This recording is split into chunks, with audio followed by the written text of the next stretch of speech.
see if Spacestation is going to be able to keep the train rolling in their favor and send it out to space for a win today, or will DarkZero bounce back and take us to a third and final map on Coastline? First ban's already coming in. Ace is going to be knocked out. Not a massive surprise there. He's been being banned out in a good, I would say, like 80% of games so far since he's been allowed in. Nomad taken out by Spacestation. She's an operator that we saw a little bit of on Cafe and is an operator that tends to be quite comfortable at home on Spacestation's attacking lineup. Joining them will be Wamai, who was banned out by SSG before. So SSG obviously don't want to give a secondary operator like Wamai, like Jaeger to this team. They're going to leave Jaeger up instead. And Echo, who has not been removed from play as per a gentleman's agreement, he will be the other ban. This is going to leave Pulse up. This is going to leave Mira up. This is going to leave Valkyrie up. There is a lot of room to maneuver here for the defenders with these bans.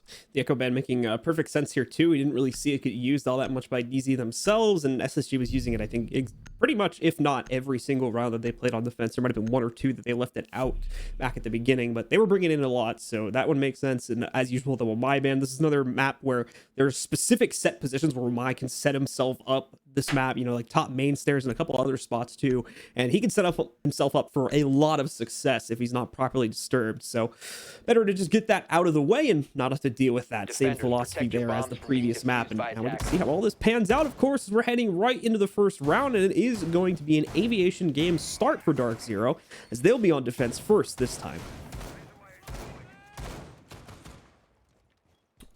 Oh wow, this is actually the first time that I've casted Villa since it's been reworked. And it got the darker treatment now.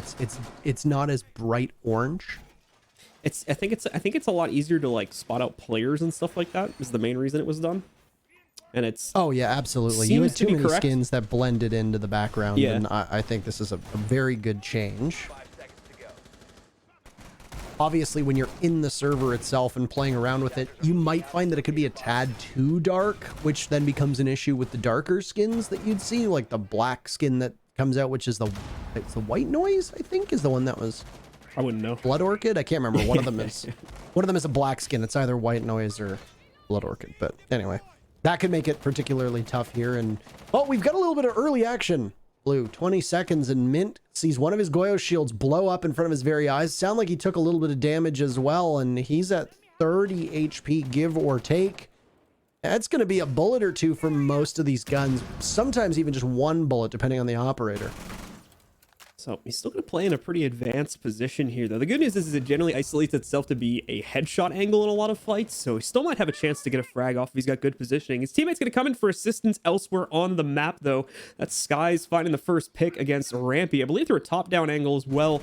Able to take him out of the picture as he's investigating over there towards Library. DarkZero so far with a good chance of holding on to things. SSG still stuck on the first floor here right now. Have not cleared out. Goyo sitting on those main stairs. You can see Mint still waiting for his opportunity to strike, and it's not the only one either. You still deal with Skies at the top of the main stairs too, and he can assist even further with those toxic gas grenades that he's just thrown out. Nitro Cell to follow it up. That's not going to find anything. There's a lot of utility being used to try to stop SSG's advance up those stairs. There's Candelas galore, and that's it.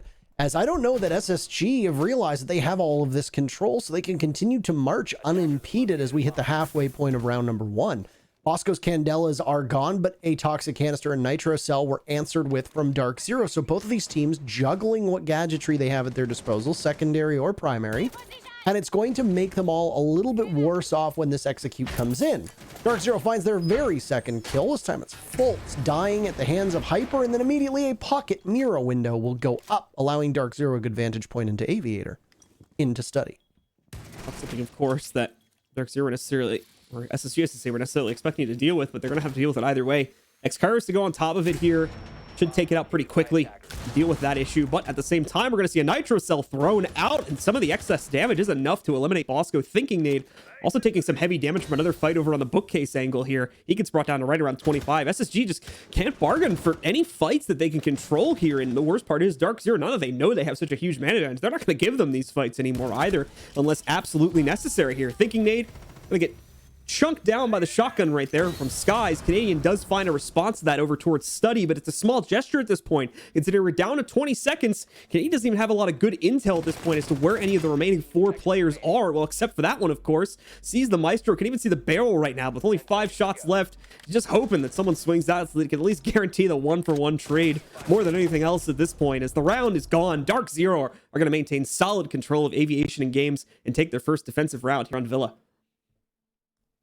So SSG's push that comes from the bottom floor gets met by DarkZero and the setup that DZ had done quite well. And when you are defending these bomb sites, you know that the general feel of an attack will focus somewhat down below.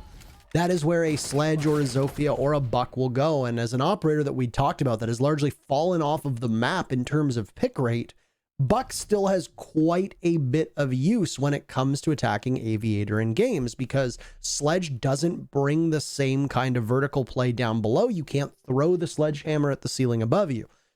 So you don't really have a lot of options to try and dislodge the defenders that are playing in their various spots. And a lot of the places that you're going to see the defenders playing in on those 2 bomb sites are relatively common, and Buck will be able to pinpoint them and tear them open. Now, you might not be able to secure a kill off of it, but you can move the defenders away. And with a team like SSG, who we saw in Cafe, were very strong with how they droned in, and then off of that information, they were able to flush out defenders and take them out.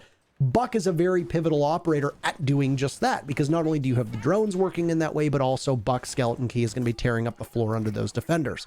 Also, with a mirror being in play, Buck taking out the floor means that you're going to be able to pop those black mirrors a lot more effectively, or even get possible gadgets that are playing in that spot. There's a Goyo on the board. You might be able to see a Goyo shield from down below and not have to risk throwing something at it or shooting an ass charge at it directly. Now, Buck was good for 1 round. He's fallen off for Space Station. So they've decided to change up their comp actually quite a fair bit.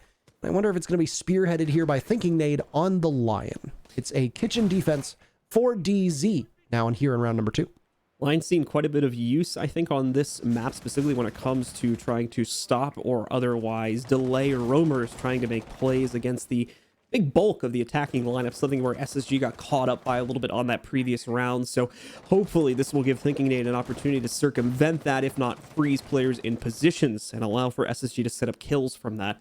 Either way, though, a usual start for the attackers here. A lot of emphasis going onto the walk-in closet and the master bedroom area right at the start. We do also have Fultz with a little bit of pressure being employed downstairs too, but you can see this is not a one-sided affair. Skies is way over in Study right now, hoping he can get an angle onto someone back out on that master balcony. Not the case this time, though, as it seems the large majority of the SSG roster is holding on the north side, not the south side, where Skies would have been able to pick up a frag or 2 from his position back in Study. Either way, he just rotates back into a normal position by Statuary, and the round continues on as usual, with SSG still droning out here just to make sure they have absolute safety in hopping to the inside of Master before they actually attempt to do it. They're in a bad position when they do so. That could be an easy swing from a defender and lead to a premature death of someone on SSG, something that cost them quite heavily in the last round. Skies has been droned out, by the way, inside a statuary, and he can just continue to hold that spot and force Space Station to have to use some of their gadgetry to reveal him. Now, you're going to see Hyper get spotted as the EE1D gives his position away, but he's only able to toss out 1 gas canister before going back down Astro stairs. He's lost the safety of that deployable shield, and SSG have been able to get him off of the spot. This means that if you want to provoke a fight with him, you're going to have to descend those stairs, in which case Hyper is more than prepared to win that. SSG have the control that they wanted upstairs in Statuary. There's 2 Banshees that are at play there, and they're not going to need to worry too much. They'll go on to drone work to do some discovery, as neither team has really lost anything so far.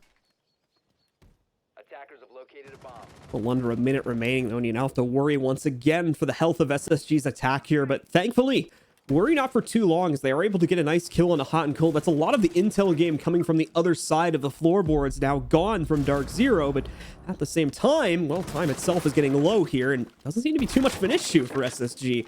Quickly taking out all of these major concern points, most notably the flank counter right there coming out as Hot and Cold is eliminated, along with Skies getting caught back at 92. Another kill is found here, and really the only issue is their transition from the second to the first floor, which with these 3 kills, this shouldn't be too much of an issue any longer, but nonetheless, still going to be challenged as Mint picks up the first trade against SSG. Hyper is going to continue that forward. Only 3 seconds remain here, but a successful plant attempt is coming down. Hyper will at the very minimum be able to revive Mint, bringing him back into the fray with 20 more HP to try and come back from here now on the retake. But members of SSG are quickly establishing top positions, an area where DarkZero may not be able to properly contest if the need should arise for it. Hyper will complete his roam around through tarps, work his way back into the site. He's looking for that top-down angle, but it's yet to really try to do anything as of yet here against the members of DarkZero. That's going to change now, though. Hyper tries to go for the counter defuse, is immediately taken down by Canadian, and he also gets the follow-up on Mint to end the round and cause a 1-1 scoreline to come before us.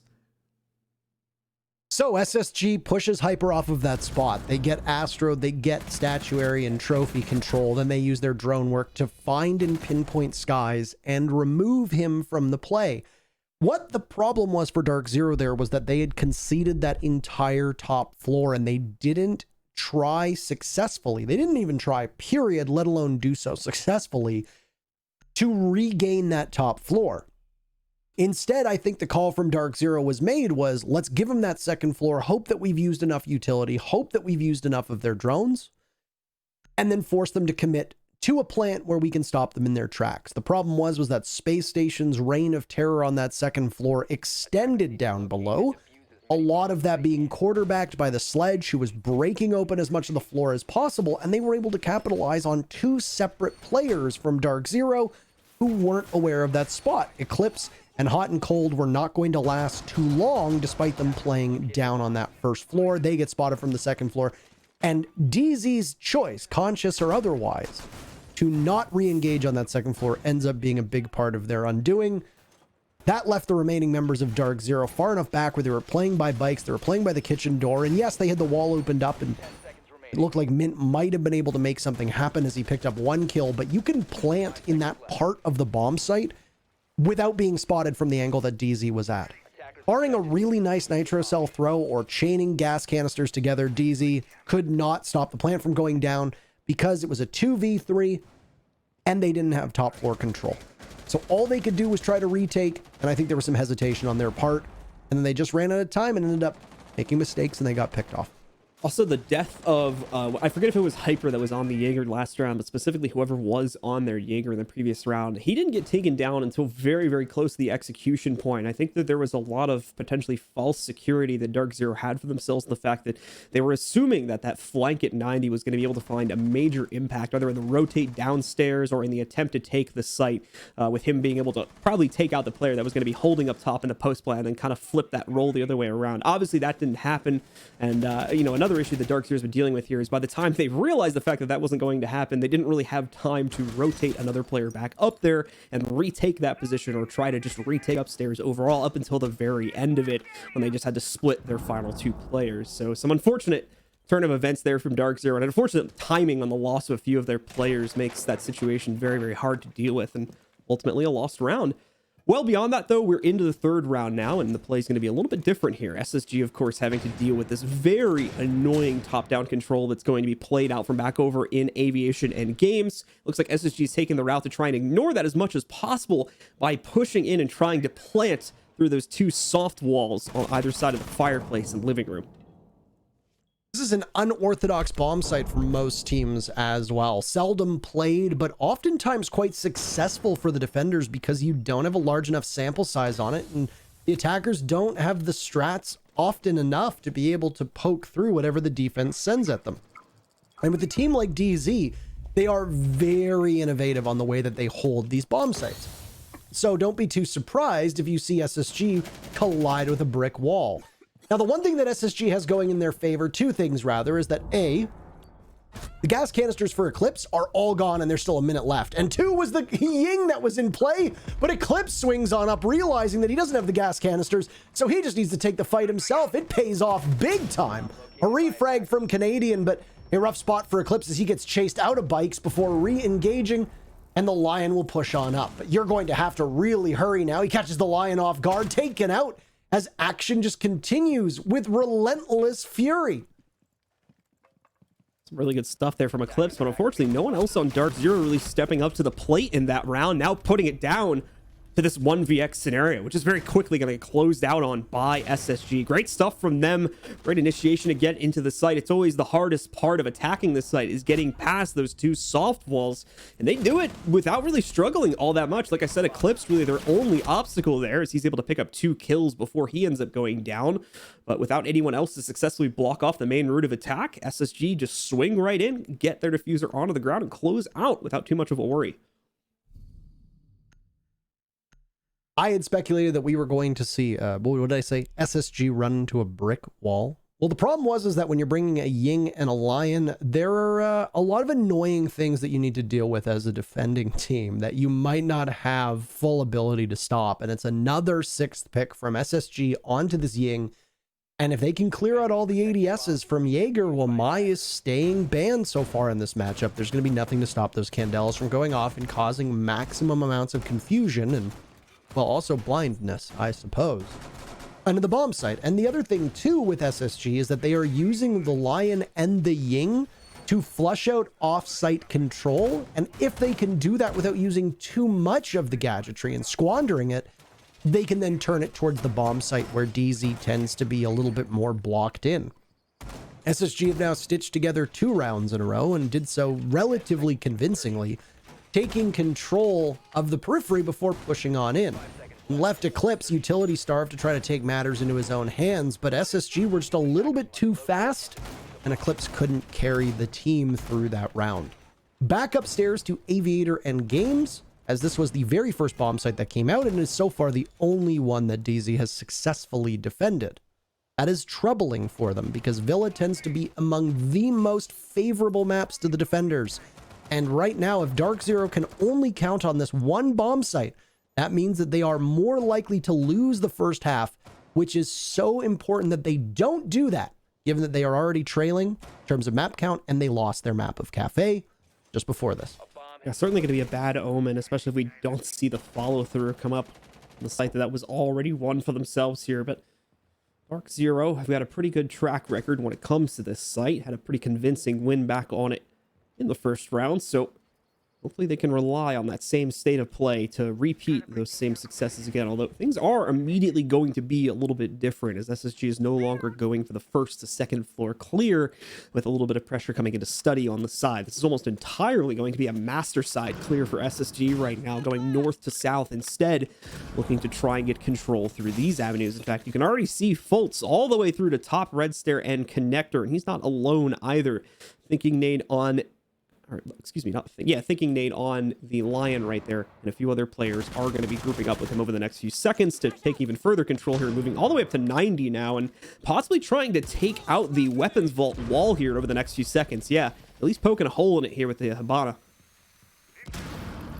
Wonder if there's another impact available. It looked like there was, and Canadian was anticipating it, so second set of X-Kairos will go out, and I don't think that second impact was particularly successful at all, and no, it wasn't. So a portion of the wall opened up inside a vault, and with it, Eclipse will have to scatter, as will the rest of DarkZero.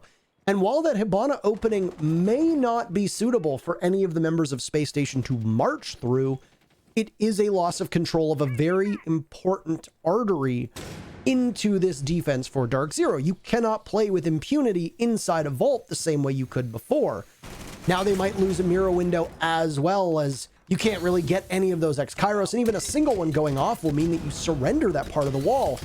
In goes the smoke canisters, and now in go the Candelas too, with the Lion charge detecting all the members of DZ. Diffuser goes down, and I cannot imagine this is particularly fun to deal with. An upside down repel from Thinking Nade nets him 2 big kills, John. And it is all over in this particular round, but the crying. Yeah, DarkZero really just not much that they can do against that execute, it seems. After SSG are able to get control of top red there, they have their path to work into the site and try to go for the plant attempt. It works out well for them. They're now in, and look at this post plant. There's not really going to be an easy way to get across this due to the plant position. SSG just tear apart any attempts from DZ to retake that one and very much earn themselves a flawless round out of that great strategy for the attack. So I guess the strategy that can be employed here, and it will probably be much to the chagrin of those watching, as we know how much the community at large tends to love Lion and Ying, especially when they are combatants in game. If you're playing ranked, quick match, unranked, even customs with your friends, you know, going up against a Ying and a Lion don't particularly make for enjoyable gameplay, even though they are very good at what they do, and Spacestation is using them almost perfectly to stop DarkZero. Now, there's no Lion that's going to be in play this time, but the Ying will remain as the 6th pick comes out, and it's a Thatcher. So things might be a little bit more ordinary as to how Spacestation is going to execute on this kitchen defense from DZ. I want to take some time to praise DarkZero, but so far in this particular matchup, there really hasn't been that much to focus on in terms of positivity. A lot of the guns on DZ have gone quiet. They've looked overwhelmed, possibly tilted at what had happened earlier on Cafe, and no doubt they're going to be on their back foot because they didn't win their map, and not only did they not win their map, they got trounced 7-3. Villa is now shaping up to be a beating for DarkZero yet again, and they're going to need to dig really deep here because they're running out of time. Spacestation on attack on Villa have now at worst tied the first half. That is a colossal achievement, and it does not bode well for DarkZero through the remainder of this map. There's still time, but they're running out of it very quickly. Yeah, the only real positive thing we can say about DarkZero goes back to round number 1, but it's discounted by the fact that we saw it all immediately get countered out by SSG when they went back to that same site yet again, and we haven't seen any of the successes from their initial win translate over into any of the other bomb sites they've tried to play onto just as of yet. So DarkZero really struggling to find a footing here on the defensive half of Villa. SSG once again going to be at it here for the top-down attack as they're going to be up against the kitchen defense once more from DZ. SSG with a very early focus on taking out all of the reinforcements defending the trophy and statuary extended hold that is currently being manned most notably by Skies, but there's also some other players nearby or in the general area trying to give info to Skies or in some other way help out here. One stylistic choice that we've seen out of Hyper is that he's been running the FMG instead of the shotgun, and I do think that falls back onto the way that they want to use him to hold this position. He's not going to be taking particularly close engagements, and if he is, as long as he can control that SMG-11, well, he'll be well equipped to do just that.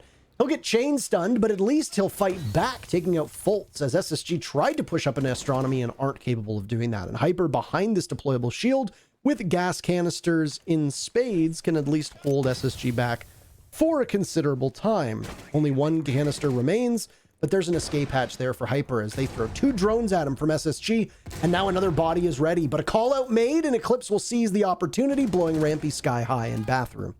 Some great play being made here. Hyper notably catching Bosco just at a moment's notice as he tries to fall down there. He's not going to get that opportunity yet again. So that leaves it all on the Thinking Nade and Canadian now. Thinking Nade going to work himself in through basement and eventually work himself up the pantry stairs, I do believe, whereas Canadian will take a more traditional route and look for other options to get into the site.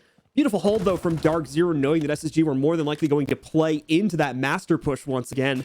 Worked awesomely to counter that back out and force them into the position they're currently in, trying to work around it, but they may just be doing it. Thinking Nade with the first pickup for himself, but it's going to be short-lived, though, as Hot and Cold runs down those same pantry stairs, takes out Thinking Nade, and leaves this all on to Canadian, who's just been revealed there by the Banshee. He knows he's being pushed, just doesn't know where it's from, and unfortunately, that will lead him to his death as well. Hot and Cold finishes things off, and we finally get that second round on the board for DZ. Yeah, you could say, where was he getting pushed from? Well, it actually looked like 3 separate angles, John. And he was getting a very tender calf massage from the Banshee as it wubbed away, giving away his spot, not just in terms of audio cues, but also slowing him down. And as good of a player as Canadian is, you're not going to be able to combat 3 separate players at DZ. I think it's fair to say all 3 of them probably with a little bit better mechanical aim than Canadian, as well as having cover at their disposal. So when I mentioned earlier in the round that they needed to make a course correction, they were running out of time, etc., that round in particular was very big for DZ because it at least guarantees that there is a possibility of you tying up the first half.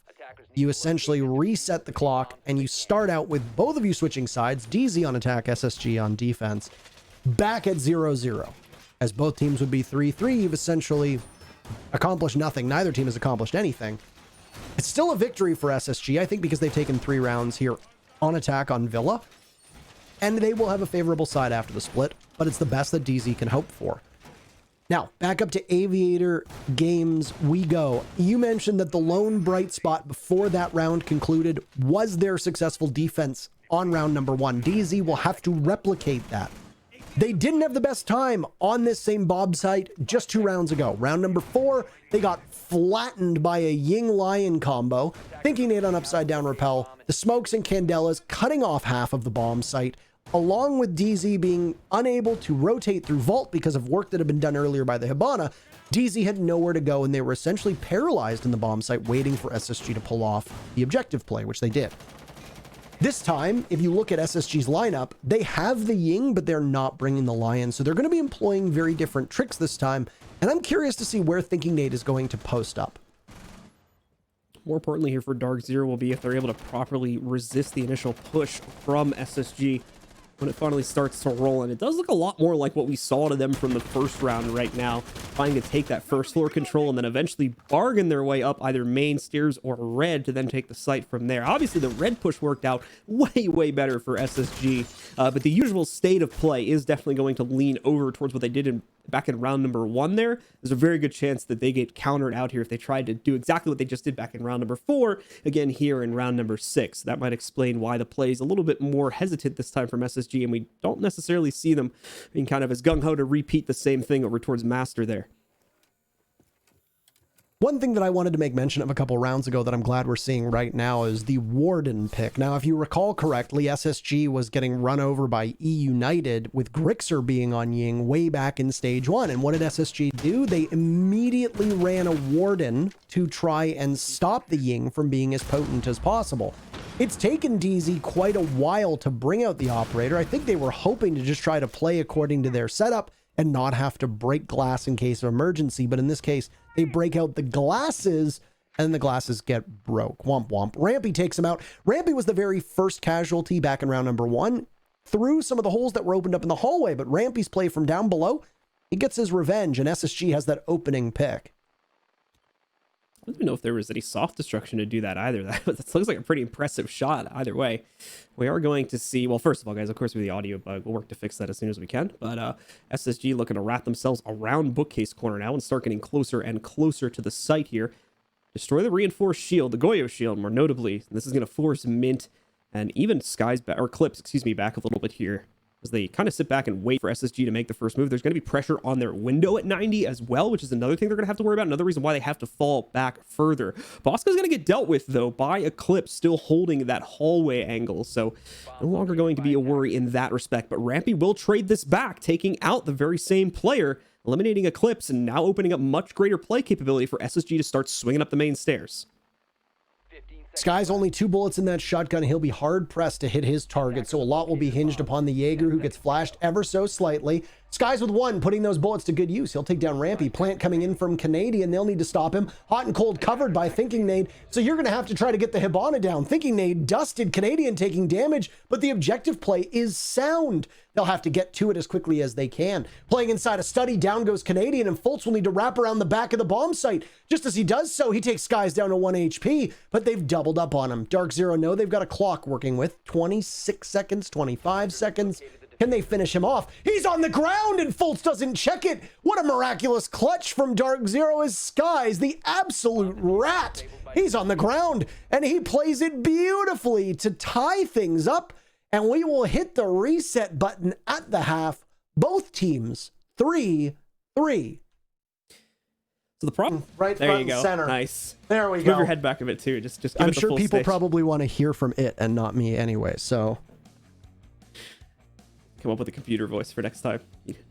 I can do a robot voice on the yes, I'm about to say software, you have but I don't know. I feel like somebody at Ubisoft would get angry. But anyway.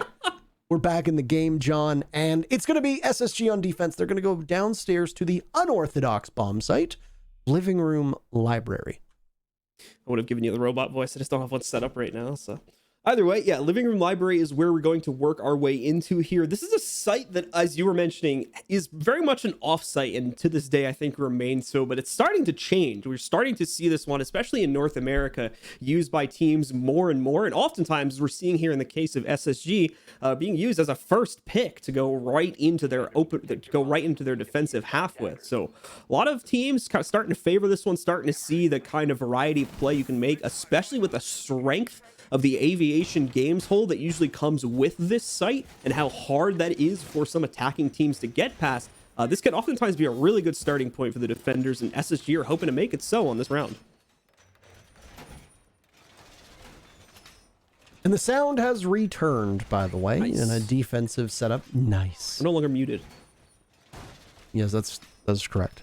I can't believe it still happens. I honestly, like, it comes and it goes. It's like the tide, you know? Sound bug comes in, sound bug goes out. You can't explain that.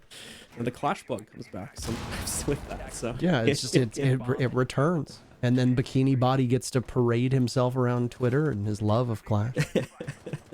But SSG are committing very heavily to this second floor roam, by the way, and well, at least Fultz is. It looked like Rampy was going to join him, but he's not particularly interested in doing that. Thinking Nade is in. Oh, go to Thinking Nade, please. where is it? Goodness gracious. I didn't even get there. This is despicable. Some acrobatics right there. Absolutely unbelievable play from Thinking Nade. Well, we'll see how that pans out, because right now DarkZero are taking the path of least resistance when it comes to trying to deal with that aviation and games hold. We've got a large majority of their roster working their way in from the master side. It's not just on the third floor either. It looks like one player at least went in from kitchen downstairs on the second floor. So kind of just clearing out that whole quadrant of the map, excluding the basement, of course, and setting themselves up again for that same soft wall. I said it was a fireplace earlier. It's actually like a dresser or something in the middle there. So setting themselves up either way for the double wall push there by the soft walls, more than likely, as the timer will get lower and lower here. DarkZero have to be getting close to their execution point, or at least starting to set up for it relatively soon. There's been no real action just yet, as you're still in the discovery phase for DZ. Fultz has taken a bit of punishment, but that's just about it. He's on the move down below, heading through piano and now an art studio, and he'll just watch by main stairs to see if somebody comes his way. Canadian has managed to evade any possible sights from the attackers, and he's upstairs inside of study waiting to strike into aviator. DZ have not had the best of luck with their drones so far. They aren't really able to find the things that they need, and it is costing them precious time. Down to just over a minute here now. DarkZero, like I said, in position. They really have been for a while now, but like you had just mentioned there, Parker, unfortunately, without the capability to get drones into any satisfying position, this is probably the most forward one they've had to work themselves for just yet. Trying to actually push out onto the site and make an attempt for the plant is going to be very risky, if not outright a guaranteed death for one of their players on attempting to do it. They still have it at a 5v5. If they can keep it that way, it's going to be good for them when the execute eventually rolls in. Speaking of which, here we go. Hot and Cold's going to go in, takes living room control. The drone intel they have makes them feel it's safe enough, and they might be right on that too. Hyper so far saving DarkZero in this round, but unfortunately the trades have come in evenly and now in advance for the favor of SSG with Fultz's most recent pick. It goes down to a 3v2, but nonetheless, the diffuser is on the ground here, and now SSG need to work for the retake of quite a few players out of position to do this as well, but a great shot from Rampy continues to push the advantage even further here for DarkZero. Hyper will have the opportunity to do just the same though, as he strikes with his third kill on the round. Now let's see if we can make it for a lot of damage onto him, and he won't get that chance as Rampy denies him, gets the triple on the round. At least a little over 5 seconds remaining in excess for the counter defuse. Hard spot to be in if you're Rampy. He knew that they were going to try to peek him and swing onto him 2 at a time. That's why he was obviously so focused on the Vigil and then relocated after he'd gotten the kill just earlier before that. Honestly, library and living room proving to be a very hard site to read and a hard site to take and pull off successfully, as we've now seen it twice, which might actually be the most that we've seen this bomb site on Villa in quite a long period of time. SSG obviously the victor on this bomb site twice, and there's a good reason as to why they went there. Playing aggressively off site, a lot of this round was honestly won in the first minute and a half to first 2 minutes. We saw the utility that was getting used by DarkZero to try and take map control not really doing all that much. It was not paying off, and it was nowhere near as successful as DZ needed it to be, because then they don't have that same gadgetry to then apply to the bomb site when they go to attack. Now, they did manage to get the diffuser down with all 5 members of DZ still being up, and they'd picked off Canadian and got that opening pick, which usually bodes very well for the remainder of the round, but Canadian was the only one who really drew the ire of DarkZero, as the remaining members of DZ collapsed on the bomb site after that. And DZ were not prepared for the retake that happened, and they got caught after the execute was going down. They got caught in transition, a lot of people would say. And SSG were able to pick them off as they were called back to the bomb site, obviously because of the fact that there was a diffuser planted. So because of this, SSG ends up taking the round. And now they're going to go for somewhere a little bit safer. They're going to go upstairs to Aviator and Games. And they've got an interesting setup in front of our eyes. Very different to what we saw out of DarkZero, who had brought Mira and played very aggressively on that top of main stairs with the Goyo. This is not what SSG seems to want to do. Fultz is going to be in that position with some barbed wire down below him, but he's going to be able to get away very quickly if required. The main counter to that escape will be Control working its way to the inside of Study, but even that's going to be a bit of a task here for DarkZero to try and accomplish, as it sometimes can be the case. Drones working their way in, though, will probably figure out Fultz once again here if they haven't already done so. Drone will actually stop midway, and now the pinch begins onto the man himself here. Fultz, realizing that the pressure may start to brew his way relatively soon, takes up an angle to counter out an Art Studio push, but that's not exactly what he's going to have to deal with here. Guys, possibly hearing a little bit of noise back by that red stairs player. Does check his flank for a moment, but he's going to end up regrouping once again and won't make the push from Art Studio way, going right into the headshot angle that Fultz had set up for himself right there. So Fultz still staying here, but going to be pushed out in a second here as the swing rolls up from Mitnick. It's a double for DZ. They were not expecting that play to come so suddenly, and it works out so impactfully for DarkZero because of that fact. So with Hyper and Mint in tow, they've managed to now take control of the main staircase and now also have Study. But the problem is that a portion of the wall leading from Study into the bomb site has been shot out. So you can't exactly push up the way that you want to without losing your feet. The one good thing working for DarkZero in that instance is not just taking out 2 members of Spacestation, but also battling the clock. You've beaten back the advantage that the defenders have with that timer. And there's still plenty of opportunity and plenty of time for DarkZero to continue to push this advantage. As well, they've also got quite a bit of utility. All 3 EMPs, lots of swings of the hammer. You've got Zofia with only 1 explosive down and all the X-Kairos left. DarkZero are chocked to the gills and are going to be able to put a lot of hurt on the space station here.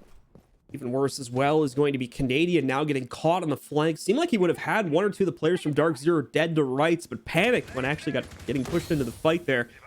And as a result of that, he's going to go down with nothing to show for it. DarkZero still at a full 5-man roster. That's still thinking Nate gets a piece of the action anyway. He's going to be able to take out Houghton. A start of something, hopefully, for SSG, but if not, DarkZero is still very much in control of the round, trying to isolate Outthinking now as we see him taking quite a bit of damage too, and the first plant attempt is being made on the other side of that vault door. Clips taking out the only other teammate that Thinking Nate had to his name right now.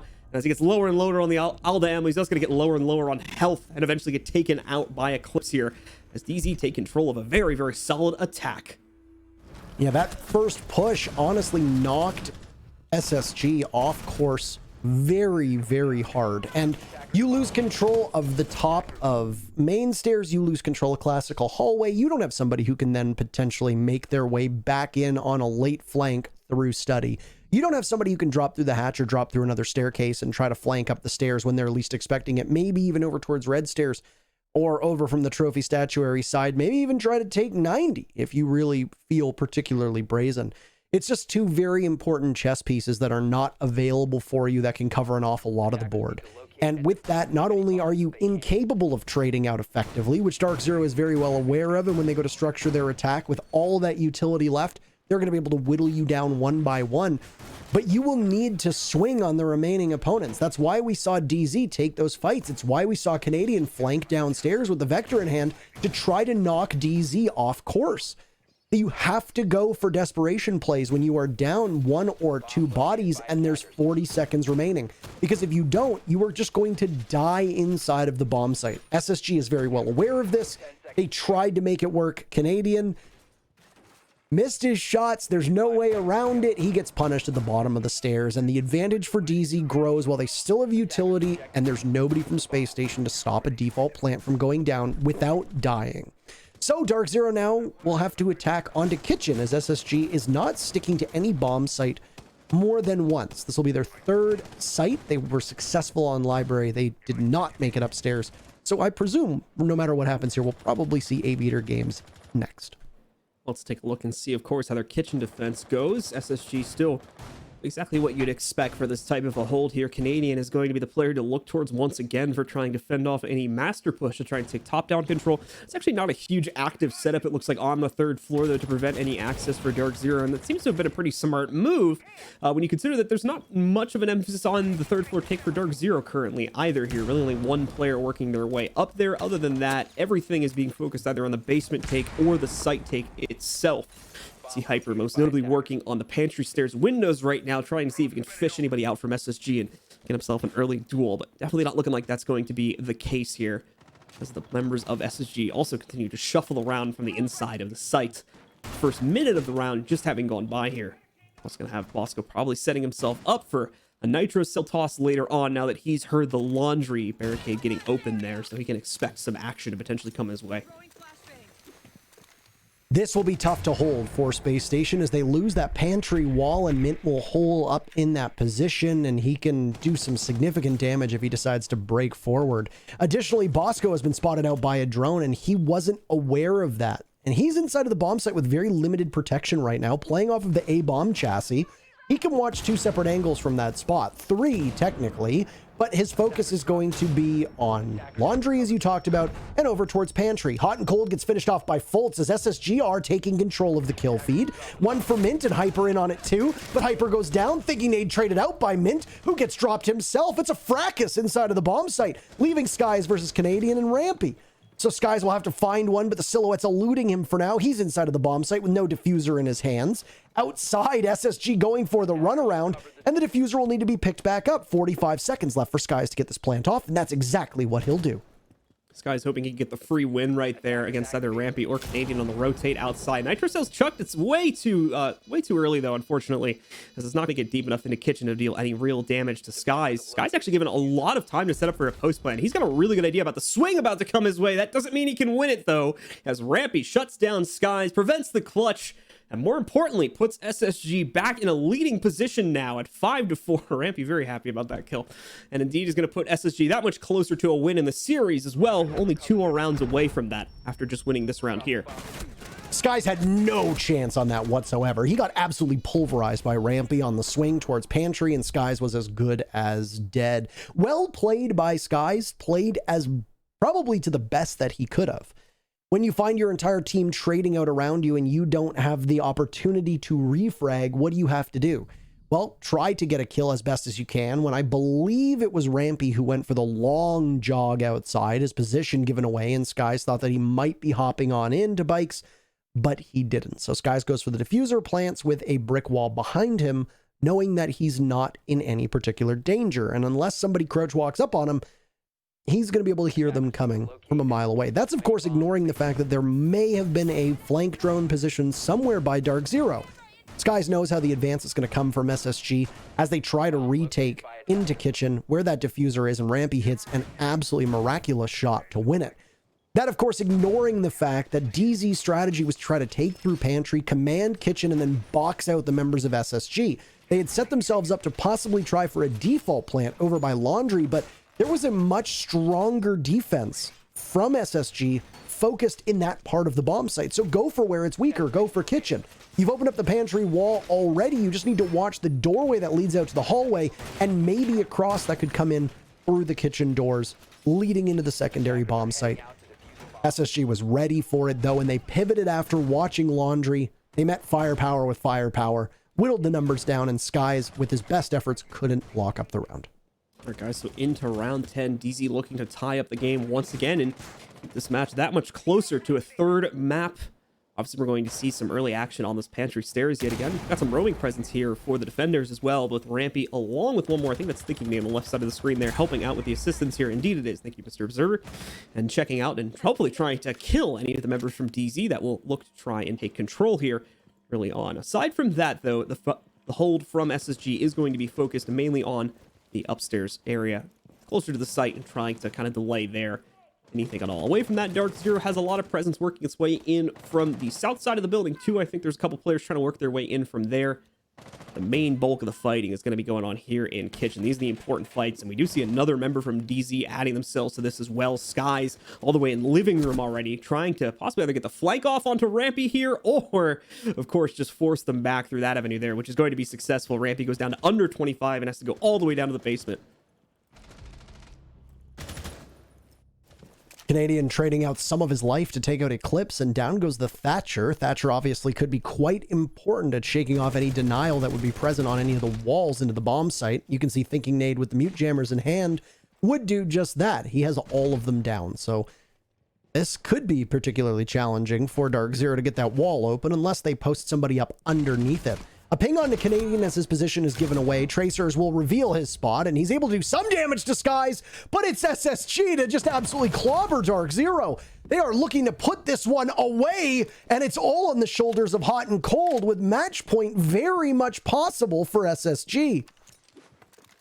SSG with such a heavy roaming presence here, and DarkZero again not able to properly get themselves out of the trap which SSG had set, throwing it right into the face of DarkZero and really shutting down any hope they would have had of trying to win this round through normal means. Now it has to come out and clutch from Houghton, having to self-drone himself right now because these kills happen so far away from the site. He's so detached from the situation, trying to brute force his way through a toxic gas grenade there. Not going to work out. Has a barricade blocking his access to connector. Obviously, that'll be very easily dealt with, but now he's going to deal with the door. A metal reinforced barricade over on the other side in the middle of Trophy. There's just no real winning here, unfortunately, for Hot and Cold. He's going to have to just take a chance on one of these angles and swing it. It's exactly what he'll do. Starts out well for him as well. Takes out Rampy, gets himself up to 3 kills on the round. Might have a chance for number 4 if the Trophy player looks to swing against him, but at this point, the 2 remaining members of SSG are more than likely just playing this smart. They'll only fight him if they have to, as they know he has to go for the plant, and you can reinforce that back with the rotate from Fultz back into connector. They don't want to take a challenge on that. They want to take him down in a 2v1, and that's exactly what they'll do. SSG take round number 10 and put themselves up on map and match point. It's not just the way that SSG played, but it's a lot of respect being shown to Hot and Cold by both Bosco and the remaining member. I believe it was Rampy, if I remember correctly. Yeah, I think so. Escaping as best as they could. They didn't want to engage in any particular gunfights. They didn't need to. The clock was their best friend in that instance. So you just run away. You know that Hot and Cold is going to be trying to get a plant down. He's going to encircle you. Head through statuary, try to get into Trophy to get a plant down. All you need to do is just play the clock as best as you can, force him into a vulnerable position, and then either make him get off of that defuse or kill him. SSG playing it as well as they could. And a lot of this, by the way, defense from SSG hinges on their effectiveness downstairs. They put, what was it, 3 bodies originally on the roam down below, recalled 1 of those up top, and Canadian had coverage downstairs. Working out very well. As Canadian and Thinking Nave, if I remember correctly, working in tandem with one another, wasting a lot of time. Canadian in particular just being able to get away from the various members of DZ before Thinking Nade could refrag. And then the Valkyrie cameras providing tons of information when DZ did move upstairs. DZ obviously having some issues with that discovery portion of this map. So they bring a Lion, very similar to what we saw at a Space Station. And given the fact that there's a mute on the board, Space Station should be able to play around those mute jammers when the EE1Ds go off from Lion. But for the roamers, who will likely be unsupported, they are going to be in a tougher spot. And DZ are a tremendously talented team when it comes to droning. And if they can pounce upon one roamer who they've isolated, using an EE1D, that opening pick could be enough for DZ to take a round or 2 and propel us to overtime. is of course going to be the library defense once again here from SSG. So for DarkZero, they've got two primary choices, unless they bring something out here that I personally haven't seen yet. And those two choices are going to be the attack strategy which SSG used, going through the two soft walls on the north side of the room, in between that, or on either side of that dresser, or you can take out the top-down coverage and then try to brute force your way in through library. Now that is the much harder option, and with this kill here, they're more than likely going to swing back towards the soft walls. Hyper again starts this off beautifully in the round, just like did a few rounds back as well. Gets a double kill right at the very start of it and puts DarkZero into fantastic position to close out. So there will be some calm before the storm and a little bit of calm after the storm as well. Hyper looks to find kill number 3 as he's on an absolute tear, just enacting as much pain as he can on his opponents. And Canadian was the next one on deck. Still plenty of reserve ammunition there for Hyper, and he's got utility to spare as well as he pulls out the lifeline to blow open some of the wall. He almost clutched. There's not even words for that, John. There was like 3 drones in the area too, but either way, Sky's going to take out Thinking Nade. Bosco's left alone in the 1vx here. Going to be able to sneak off that one kill. Takes about 25 HP away from him. The plant is going down in deep sight right now. He does not really have access to the planter in any way, shape, or form. Has to wait out the EE1D. Works himself in. Of course, the Banshee won't be affecting him, but on the swing, finally gets taken out there by Eclipse. And DarkZero take round number 11 in relatively flawless fashion, minus that little play there over at the basement stairs. Yeah, I mean, you get a 3K as Hyper. Yeah, that's fine. We forgive that. We forgive the missteps that are made when he goes on to drone, because the drone wasn't in front of him. It was far enough away that he didn't see the very quiet Bosco sneaking up on him and knifing him to his doom. Library and living room do not go in favor of SSG. For the 3rd time, eventually they would have to lose this bomb site, and unfortunately for them, it means that they are unable to close out this map. They will have one more chance to do that before overtime kicks in. Now, the good news is that because DarkZero chose to go onto defense to start off this map, Spacestation will defend twice when it comes to overtime. That might not be that much of a benefit, because if overtime happens, that'll mean that DarkZero won 3 rounds on attack, which matches the total of SSG on attack, which happens to match the total of both these teams on defense. So both sides at exactly even. This has been a relatively balanced villa. Only way that breaks is if SSG wins it. And they're going to go back to kitchen. They won it 2 rounds before, and they are hoping to do so yet again. Very much do or die time, though, to try and shut this down in regulation. A lot of emphasis being put upstairs yet again here. Now, it should be noted once more that SSG played this very horizontally the last time they were on this, and it was a success, though, mainly because DarkZero responded in the same way, trying to play for basement and pantry stairs control, and then funnel all that into the site with additional pressure coming in through like areas like laundry as well here. Not a lot of 3rd floor play coming out from them the last time. They changed that up this time, and the overall roaming presence there from SSG is going to remain light. Then maybe a bit more angle work will open itself up there for DarkZero to play onto. Now, I do not see a sledge on the attackers. That may not be in the cards, but at the same time, they still have plenty of soft destruction, so it's certainly still something they can work towards here if they want that to be their play. But looking very similar to the previous round so far here, with the emphasis being on, I believe, basement and 1st floor control instead of the top floor. Opening pick obviously is going to decide so much of the way that this plays out. And if you look so far at the way that opening picks are breaking, it's actually not a proper indicator of which team then goes on to win the round. And I think credit needs to be given to both squads and how they've played after losing somebody early. Now, obviously, the last round notwithstanding, after Hyper crushed 2 separate members of SSG. And he's on the hunt for another round to have a spectacular start, as his domain at the moment is over by Trophy and Statuary and Astro as well. Nitro Cell in hand will go up, but it does not connect onto Hyper, and Canadian will likely be miffed at how close that one came. It will give a very handy-dandy portal down below, as there's Valkyrie cameras positioned on that 2nd floor. Those were likely giving intel for SSG for that Nitro Cell. It was unfortunate for their fans, but the Nitro Cell missed. And with all this additional soft destruction, using again like mentioning before, the Buck instead of the Sledge to get it done, they do have the top-down play open for themselves here. Now, whether they're going to be able to get anything from it, though, that's another story. This was something that DarkZero used heavily, as did SSG, to be completely fair to them, on our previous map, and had kind of mixed results from time to time. Seems like it could be happening here as well. Sky's definitely finding out at least one player. I think that was Bosco, but not able to get an actual angle onto said player because of the way the bars work out. That's going to change, though. Mint finally opens up an opportunity to impact here after, I think, opening up a hole for himself. And after that one, the first strike is finally made, giving DarkZero the edge at the beginning. Well, I should say midpoint of the round here, as we're already down to about 40 seconds left, meaning DarkZero's execute following that kill might not be far behind. And they're going to try to march their way through Laundry. Blue as they eye Kitchen as well, but Evil Eyes are set up that will have a nice line of sight onto them. Mint gets taken out by a Nitro Cell. Hot and Cold attempting the plant. There goes Hyper, so no coverage. But Hot and Cold will get away with this. He's in the corner. It's now Fultz's job to gun him down. Hot and Cold buries Canadian, but the funeral procession is short-lived as Fultz is able to avenge his teammate. It all comes down to Skies and Eclipse. They have control from above. Eclipse watching the stairs as SSG has a numbers advantage, but they'll need to go for the diffuser.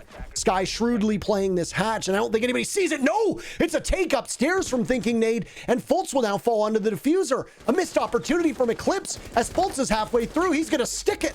And by golly gee, SSG takes the map and the series. They get their revenge. Rampy hyped up 2-0. For Space Station over your major champions, DarkZero. SSG, some solid play there in the final round. Hyper finally meeting his match, it seems, on the execute, either due to a lack of info or just not